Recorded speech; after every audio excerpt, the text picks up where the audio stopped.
Welcome to A Little Bit Radical, a business podcast from Standing on Giants. I'm Rob, your host.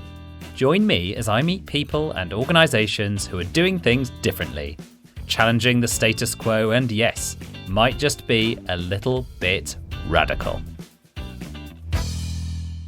Today, I'm meeting a leader who has instigated perhaps the longest list of little bit radical changes at a business I've seen yet. Donald Moore is chair of One and All, a company that makes excellent school uniforms. But when you start looking at the type of business One and All is, you start to see some exciting things. It's 100% employee owned. They're a certified B Corp. They're a real living wage employer and, in fact, have an executive pay cap. They're certified carbon neutral. They even combat period poverty by providing free sanitary products to the women who make their garments in Bangladesh. The list goes on and on. It's very inspiring stuff. But it wasn't always like this. Oh no. So let's hear more about this brilliant business and how they got here. Donald, welcome to the podcast. Thank you. And it's brilliant to be here on such an inspirational podcast. I've listened to them all. They're fantastic. That's very kind of you to say, Donald. Your check's in the post. That's if anyone uses checks anymore. So, Donald, if you are a little bit radical and you're on this podcast, so we know you are, and we've seen the list of things that your business does as well, so we know you are. What do you think in your early life set you up for that? Well, I've done two radical things, I think, so maybe I'm hoping that qualifies. So, all the way through secondary school, which was a long time ago, there was never a point where I thought I would own a car. There was never a part in my wildest dreams where I would own a house. And there was never a point where I thought that anyone would even think I was remotely intelligent all the way through school. I don't know if that's some sort of background for you. That's very unimpressive, I think. Well, that's really interesting. So let me ask you about that a little bit more. So it doesn't sound like you expected much from life, certainly in those couple of examples. And it doesn't sound like you had many people who expected much from you. Is that fair to say? Yeah, well, the teachers thought I was pretty thick, and I probably agreed with them. So I think that's right. But actually, I think not being very bright is something that I'm quite proud of, really, because I think it's helped me so much. Because obviously I didn't go to business school, so I didn't learn all the rubbish that people are taught. And when you're not very bright, you don't get that knowledge, but you have to keep things simple. Keeping to one or two things is really helpful. And I think that allows me to understand and communicate better with my colleagues, because half of them are in traditionally lower paid jobs like warehouse and shop floor. 2/3 of us are less than 35 grand a year, so we probably mirror the UK population.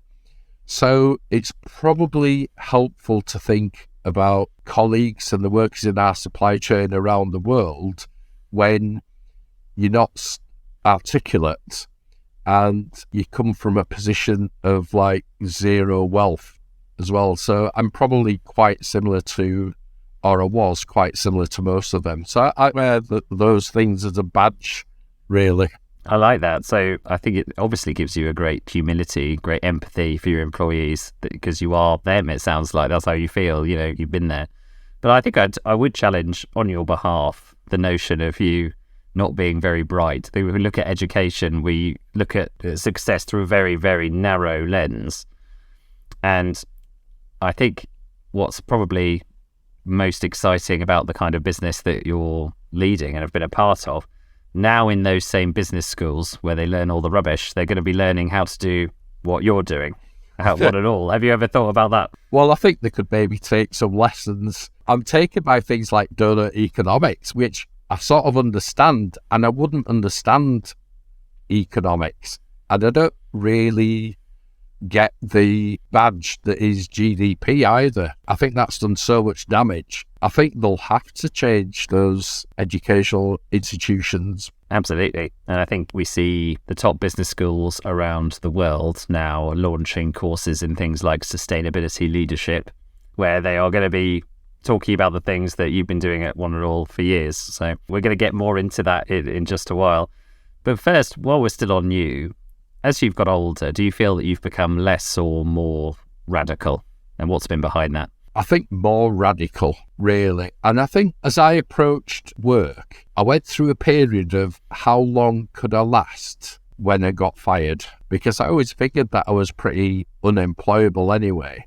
So I got to like a week and then a month. And when I got to 3 months, maybe I felt a bit more freedom. I would always challenge anyway, but maybe I was more radical the more freedom I had. And to me, freedom was being able to get fired and still last for 3 months in providing for my family. That's really interesting. So if I'd interpret that, it's a bit like, what safety net was there for you if you would never compromise on your values? So you would always challenge what you thought was wrong. But if there was a good safety net there, you looked at it as an inevitability that you were going to get fired at some point. Yeah. Is that fair? Absolutely, yeah. So I've got probably a good example that involves being radical and where you would normally get fired. Oh, yes. Yeah, tell us about that. So I've been with this business since 1999 and we sort of, as a leader, but not as a shareholder, it was a mess to start with, which is why they called me in, because I could only actually get a job where somebody was desperate, really, on the verge of like bankruptcy. They're the only people that would employ me, I think. So we started to do okay, but then we had a crisis. I think it was like 2009 after the financial crash and all those problems in our industry. The price of cotton went up threefold in a few weeks. It was bedlam. Even though we were fairly profitable, we'd almost run out of cash. Worried about paying the wage bill, it is a difficult time, really. So the owner of the company said to me, we need to get ruthless, we need to get nasty, we need to fire people, we need to cut the wage bill. And I don't really blame him for that, because I think most owners of a SME would think like that. I don't know if that's what you're taught in business school or not, but it seems to be like, the people that I've come across, that seems to be a normal sort of reaction. I said, well, actually, what we're going to do, we're going to put people and customers first before profit, and shareholders are going to come last. And that's the way forward. There's no more massive expense accounts, no more fixed dividends. You'll only get something if there's retained profits at the end. All that is stopped. So that's the way forward. Normally, that would get you fired. Absolutely. And maybe the thought they didn't have any choice, so that's what we did. So it wasn't a debate. He just said what he thought, and I told him what we were doing. That worked, actually. I know it's, not that surprising, is it? It seems now like it was some sort of case study. What would you do if? At the time, customer satisfaction was like 43%, and that rose. Colleague satisfaction was 34%, and that rose. Profits went up fivefold, over the next 4 or 5 years. Yeah. Cash generation was up like massively. So I think that's the power of treating people well, especially the lower paid, and the impact that has on productivity, even though we don't measure it, but especially on customer satisfaction. If you've got customers, if everyone is trying to give them the best possible service, the fastest and the easiest and the friendliest, then you'll do well. But you can't achieve that if you're paying low pay and treating people poorly. And even now, you can tell, can't you, if you're being served by somebody that's paid below the real living wage, because their thought is, if my boss could pay me lower than they would, my self-esteem is pretty low. Why should I care about customer? Why should I go the extra mile? You can just tell. And for that difference in pay, the rewards are terrific. That's the first time I think that people would think that's pretty radical, to tell the boss to get lost. And not only to get lost, but you're not getting what you have been getting for years. And it was a large amount of money as well. I think that qualifies as being radical. Oh, I would say so. Donald, definitely. I don't think there's many people listening who could imagine saying that to the owner of their company, this is what we're going to do, and you're sort of going to accept it. Yeah. So at the time, the family had had that business since 1935. So we started to do well, from 2010 onwards. And then we thought about risk, which we think about a lot. And we considered our biggest risk to the business was that it could be sold. So using multiples, the company was valued at millions, and the shareholders pretty much didn't care about the employees. There was lots of interest from people wanting to acquire, but mainly from businesses that would acquire it and then move it, elsewhere in the country. Of course. So most people would have been out of a job. And this is radical, I think. And it's the only case I know. So we approached the shareholders for us to buy the business. That's not so radical. Lots of people do an MBO and make millions from it. But what we did that to become majority employee owned, no shareholders, for the good of everyone, no fat cats. That's the way forward. And there's a thin line, I think, between being radical and being stupid. Even now, people tell me that I'm stupid because I could have made millions, because the company is worth now millions more than we paid for it. But by we, it was the company that actually did the deal. It was the company that provided the finance. Just like the B Corp community, there's like over 1,000 in the UK. There's over 1,000 employee-owned businesses in the UK. I've not heard of any where the deal has been done by the employees for the good of employees. Oh, really? So I think that that's radical, but partly stupid. Well, I think some of our listeners and myself might respectfully challenge that you're stupid, but because it sounds like, with the first example, you made a choice aligned with your values, and your values, as you've already discussed, are not aligned with accumulating the most wealth for yourself, but in looking after people, it sounds like. And so that was the only choice that you were going to make. Do you feel if you had done a management buyout and you were sat on your yacht now, do you think you'd sleep well at night? Oh, yeah. It'd be great, wouldn't it? Yeah, fantastic. We never discussed an MBO, even though companies in that sector would have been more than willing to support me because people had already suggested so. But I didn't really take that seriously. I suppose the other strange thing is when we did that deal, which was brilliant and very affordable, and we paid that money back within like 4 years, even though legally we had, I think, 8 years to pay for it. I said to the leadership team at the time, we need to fulfill our potential. We're employed now, we really need to fulfill our potential. And what that means is that all of us will be replaced by really talented people that can really take this business on. Much more talented than us lot. We've got it this far, but we're not equipped to take it on. And they all said, oh yeah, great. Really? So to sort of say, thanks for getting us to where we are, but that won't take us forward, maybe that's a little bit radical, because they weren't being paid off or had lots of share options, when we bought the company or anything. So I think that was just a sign that we wanted legacy and we wanted to see the business go from strength to strength. And knowing our limitations, we knew that other people could take it on. Again, the humility, your values to focus on, really think long term, I suppose, what's coming out there for me, and thinking about what's for the greater good, what's going to make the impact with more people than just you personally. So that's a fantastic summary of how One and All became employee owned.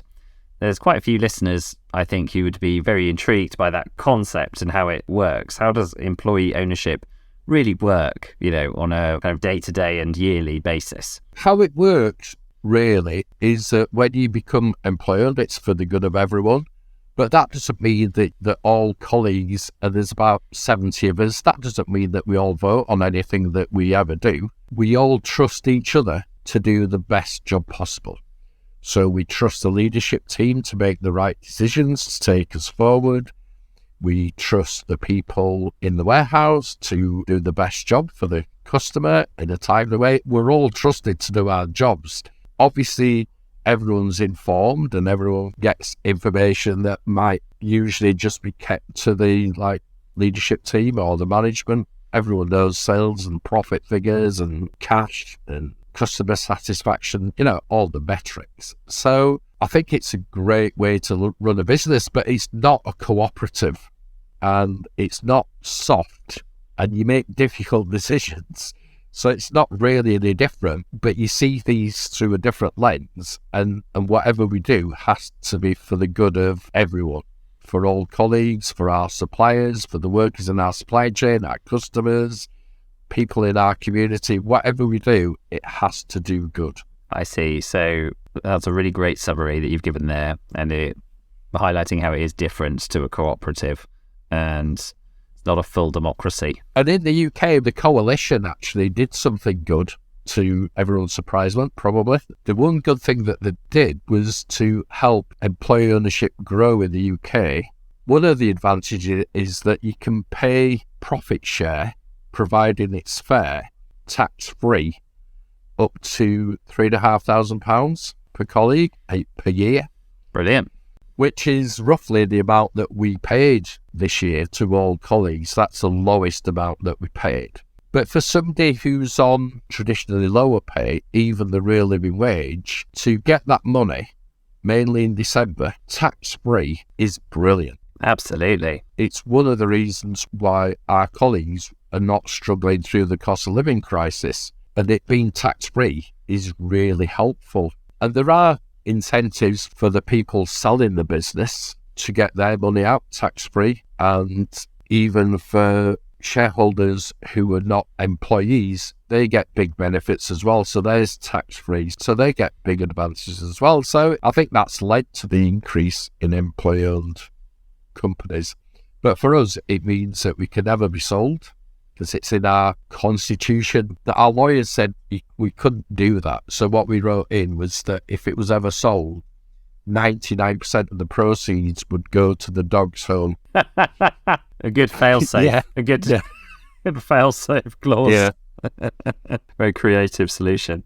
I think you've summarised the benefits really well there. And like you say, to someone on a lower wage, £3,500 at Christmas, that must be 10% plus of their wage, right? And that must make absolutely huge difference. That's absolutely worth bearing in mind. Obviously a huge benefit. Are there any downsides to employee ownership? If you're a wannabe fat cat, then don't get involved, really. Don't work for a company that's employee-owned if you want to max out your reward package. Because in our business, the lower paid get more and the higher paid get less.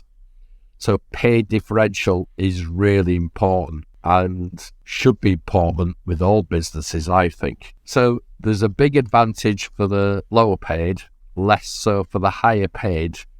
But having said that, the talent that we attract for higher paid jobs, paying less, we're like a magnet for talent, really. And I think that's because of the purpose, really, that they're proud that they work with a company that looks after the poorest in our communities better. Not just our colleagues, but people in the world as well. Absolutely. I don't think that can be underestimated, actually, when you can offer getting up out of bed every morning with a spring in your step because you know you're making a positive difference in the world. It's hard to write on a job description or put into a pay slip, isn't it? But it's a real thing. Yeah. So you've mentioned the fat cats, Donald, which I'm glad you brought up. When we met to first talk about this podcast, you warned me not to invite you because you might say something too controversial. And the fat cats and executive pay was one of the topics that you felt you were very vocal on. But I encouraged you and said, no, that's exactly what we want. So you've mentioned the pay differential at One and All. So tell us about that. But then also talk to us about your campaigning in that area and what you think needs to change around pay, full stop, both at executive level and the lowest paid. Well, I think reward generally is important. So I looked at the full reward package for the higher paid. The shareholders were getting things like private healthcare, so we scrapped that. We looked at what we could replace it with. So one of the things that we replaced it with was death in service, 4 times salary. So that's something that's usually given to leadership, to people in higher paid jobs who don't really need it. And the people who need it, the lower paid, wouldn't ever get it. We had a colleague actually that found out that she didn't have long to live. She was about 61, the breadwinner in her family. She knew that she was going to get 4 times salary. That was a massive relief to her. She had her wake while she was alive, and everyone came along and it was all good and everything. But if an average funeral costs, say, like 3,000, if you just talk about funeral costs, 3 or 4 grand, maybe, that's not affordable to most workers in the country. Which brings me on to the fact, so maybe about 10 years ago, well, I read that half the country would struggle with an unexpected bill of £500. So can you imagine what that is now? It's like 60% of the country, of course, and it's like £100. So years and years ago, we started to provide interest-free loans to all colleague crisis loans. Typically, I thought, maybe up to £500 for the reasons why people would go to a payday lender. Really, like your car's broke down, your fridge is broke, you got a boiler problem, all those sort of things, unexpected. When you're low paid, you haven't got the resource to be able to handle that sort of thing. So we started doing that. That was successful. But the biggest success was that we'd talk to people and find out why they needed it and what they could afford to pay back. So we ran like money management programs with them. People were really grateful for that because it's the sort of thing that should be taught at school. And some of our people, not unique to us, is that they just had never learned how to budget. That was really useful, but then we extended it a bit. So we had somebody with severe gambling debt, so we got them through it.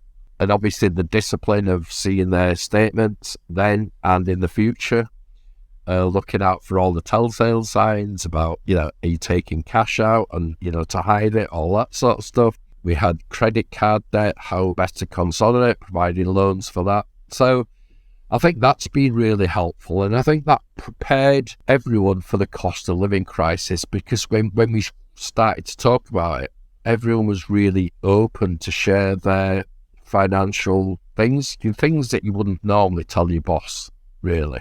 There's a stigma, isn't there, around, being skint, not having enough cash, what if you can't afford to pay, a particular bill or anything.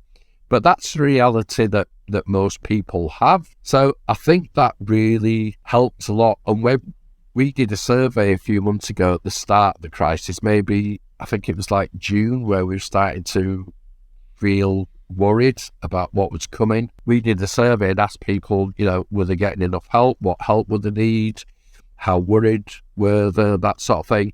We asked how many people had prepaid meters, and there was a couple of those, but imagine how many millions of people are paying more on a prepaid meter and struggling without power when that cash card runs out. Generally, we help people with signposting for like benefits, because I think there's about £15 billion a year in unclaimed benefits. So signposting is really good to help people. I think the sort of things that we're doing helped people to prepare for this crisis. And I'm quite pleased, actually, that everyone here seems to be navigating the crisis, quite smoothly.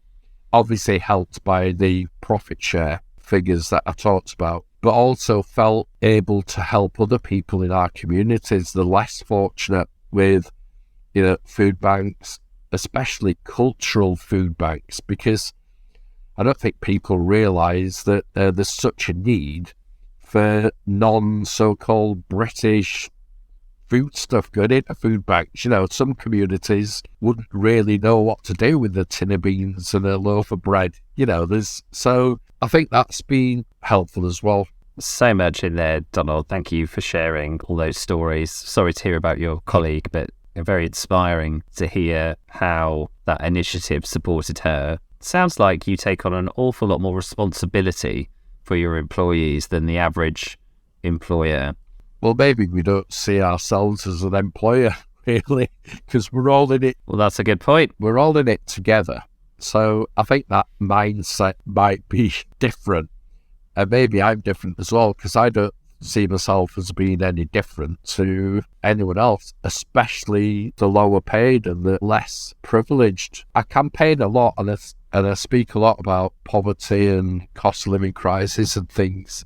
One of the things that disappoints me about B Corp in the UK, I was on a call where people were invited to talk about the cost of living crisis so they could produce some collateral. So what I learned from that is that B Lab didn't really understand the real cost of living crisis and poverty. Most of the companies invited didn't understand because of privilege. In fact, we're quoted in the report, but one of the companies quoted in the report wasn't a B Corp. When I think about it, if somebody said to me, do you want to join this club? It's privileged, it's white middle class, it's trading companies sell at high prices, out of the reach of the normal, person in the street. Do you want to join that club? I'd have said, get lost. It sounds like the IOD, to me. And I don't really want to know. In our Be Local event that we've got coming up soon, actually, our topic is poverty. I think we're going to invite The Big Issue, who are a brilliant B Corp. Fantastic. I don't think enough people realise that they're a B Corp, but they've been long-standing B Corp. They do such brilliant work. One of the highest scores, I believe. I think the highest scoring B Corp in the whole community, maybe even the whole world, are The Big Issue, I believe. I think it was. I think they've been overtaken in the UK now. Oh, have they? Okay. But they were scoring 130 plus, I think. So, yeah, I think there's more work to do. One of the things that I say is that if you speak to your average B Corp, they can tell you the advantages of, planting a tree. But if you talk to them about the realities of going to a food bank, they wouldn't have a clue. And how can you if you're privileged? You can't really, unless you've got, lived experience or you've actually done some work and seen the impact that has, then you can't really. I'm sort of trying in my little way to bring people more into the B Corp community. We're proud of being a B Corp, but it can be so much better. And obviously, I've been involved slightly in some of the talks about the new standards, and I think that's really positive generally. I think it's ridiculous that you could be a current B Corp and not pay the real living wage to colleagues or contractors. I think that's shocking, actually. So I think that levelling up, if that's a phrase I can use without... Reclaim it, something else to reclaim. No, I think it's a really good point. So for our listeners, this is B Corp looking at their standards and the B Corp assessments at the moment. And at the moment, it's you fill out a survey and you get a certain number of points for areas of positive impact.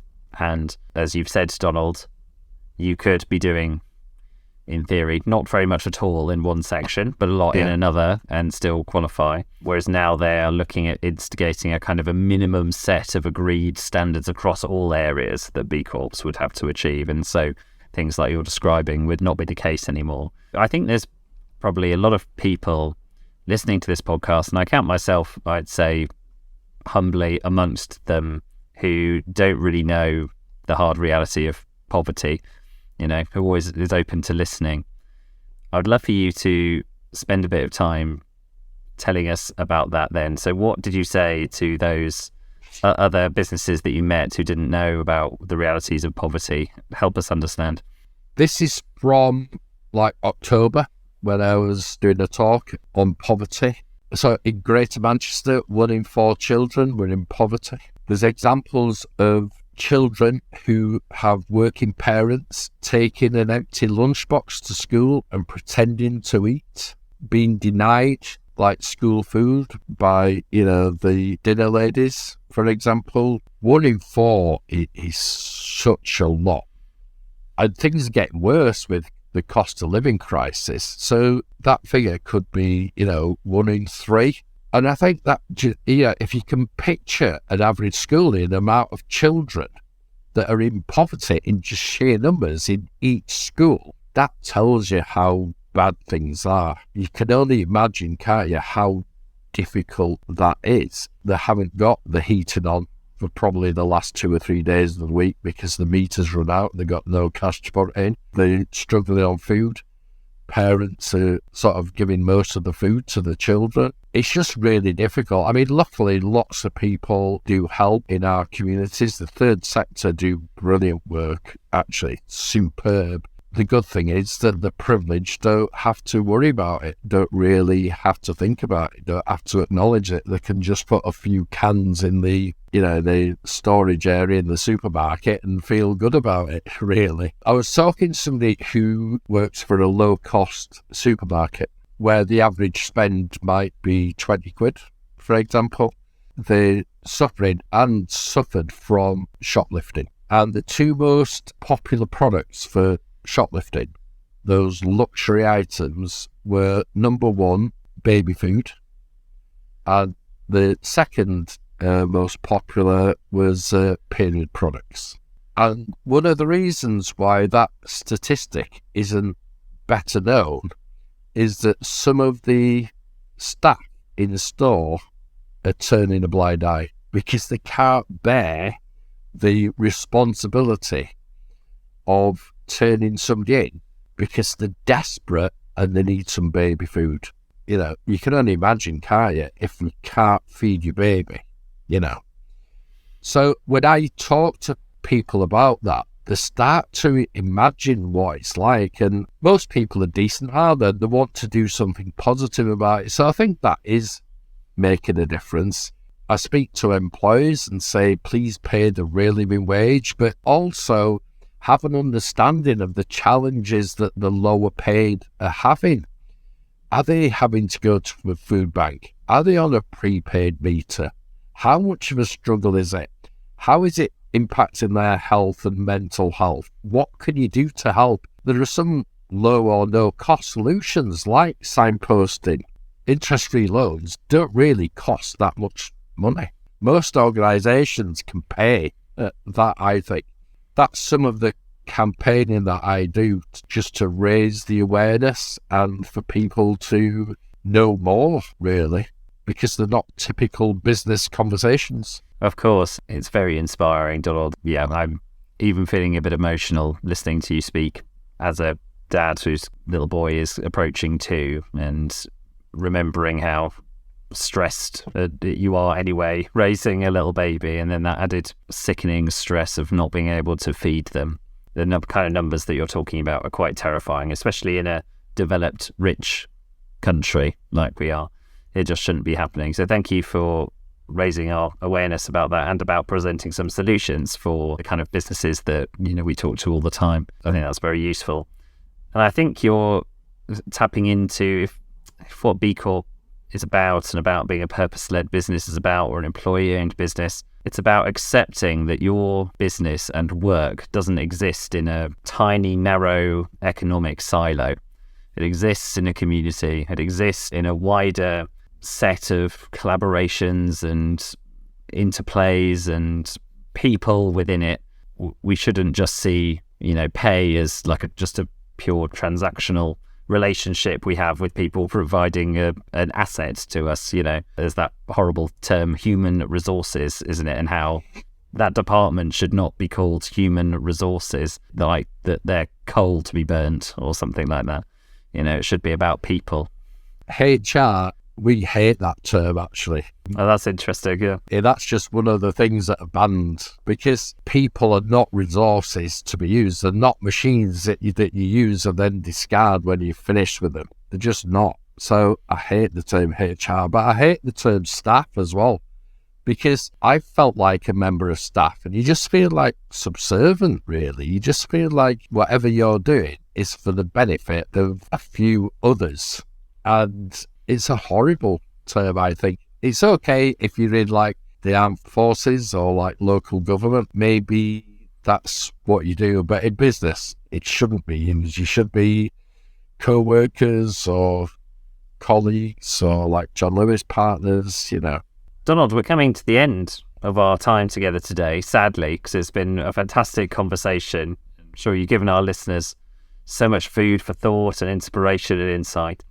But at the end, we always like to step back from the day-to-day and think about the world at large, and perhaps something that you don't have direct involvement with. As it happens, you do have a lot of direct involvement with issues at large that affect the wider world. But what's a little bit radical change that you would like to see in the world at large? Well, it's probably impossible, isn't it? But all the problems in the world, climate crisis and poverty, are caused by greed. So the more we can do to reduce greed from the very wealthiest, but from lots of us, really. We don't need to buy so much stuff, do we? We shouldn't be judged on the car that we drive or the house that we've got. We just shouldn't. We're just too greedy. We've just wasted too much stuff. We've just been led down this path of growth and bigger is better and everything. So I think if we could do something about that, but I've got no idea what, because the wealthiest are not going to give up their wealth easily. And they pretty much control everything, don't they? But to reduce pay differential is really important, to call out corporate greed. Some of the CEO salaries are disgraceful, I think. Just get higher and higher, where business performance probably hasn't improved. I think just to reduce greed would be an amazing thing, really. But as always, I've got no answers. That's okay. This is the Little Bit Radical podcast, and the final section you don't have to have the solution for, so that's okay. I think we can all get behind reducing greed, especially at that level. Sounds like if every business was employee-owned, that might go some of the way to reducing greed and implementing the kind of values that you have at One and All. Donald, we're at the end of our conversation now. Thank you so much. As we sign off, we always do with the same question. If there's someone out there listening who has a little bit of a radical idea for their life, for their business, whatever it might be, what advice would you give that person to get it off the ground? I think just try to have plenty of allies, just people to talk to, whoever they are, across different communities. It's easier if you've got an ally. Sometimes I haven't had one, but I think generally just lots of different allies across different spheres, really, different people to talk to across all walks of life. I think that's quite helpful. Brilliant. Donald, thank you so much, and hope to speak to you again soon. Thank you for listening to this podcast. If you enjoyed it, please follow us on your podcast platform. If you'd like to appear on A Little Bit Radical or have an idea of someone we should speak to, please email podcast@standingongiants.com or get in touch with me on LinkedIn. You can search Rob Fawkes or search Standing on Giants and you'll find me there. Thank you very much and speak to you next time.